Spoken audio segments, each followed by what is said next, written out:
చాలా కుస్తీ పోటీలలో గీత చాలా గోల్డ్ మెడల్స్ గెలుచుకుంటుంది. ఈ విధంగా తను ఒక నేషనల్ జూనియర్ ఛాంపియన్ అయిపోతుంది. ఇలాగే కొన్ని సంవత్సరాలు గడిచిపోతాయి. గీత కొంచెం పెద్దగా అయిపోతుంది. మెల్లిమెల్లిగా గీత గేమ్ కూడా చాలా స్ట్రాంగ్ అయిపోతుంది. ఈ విధంగా గీత మళ్ళీ నేషనల్ గోల్డ్ మెడల్ గెలుస్తుంది. ఊరంతా గీత కోసం ఎంతో ఆనందించి ఊరంతా ఒక పండగలాగా ఉంటుంది. అయినా కూడా మహావీర్ ఇంతకన్నా పెద్ద పని ఇంకోటి నువ్వు చేయాల్సి ఉంటుంది అని అంటాడు. మహావీర్ గీతతో ఇక నువ్వు ఇంటర్నేషనల్ గోల్డ్ మెడల్ గెలవాల్సి ఉంటుంది అని అంటాడు.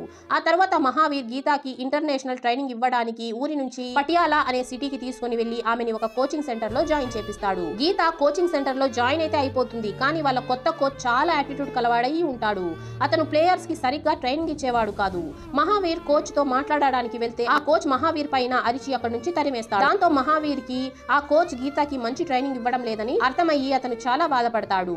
మరోవైపు గీత ఈ కోచింగ్ సెంటర్ లో జాయిన్ అయినప్పటి నుంచి తను చాలా మారిపోతుంది. తను ట్రైనింగ్ లో కాకుండా బయట తిరగడంలో తినడంలో ఎక్కువ ఇంట్రెస్ట్ పెడుతూ ఉంటుంది.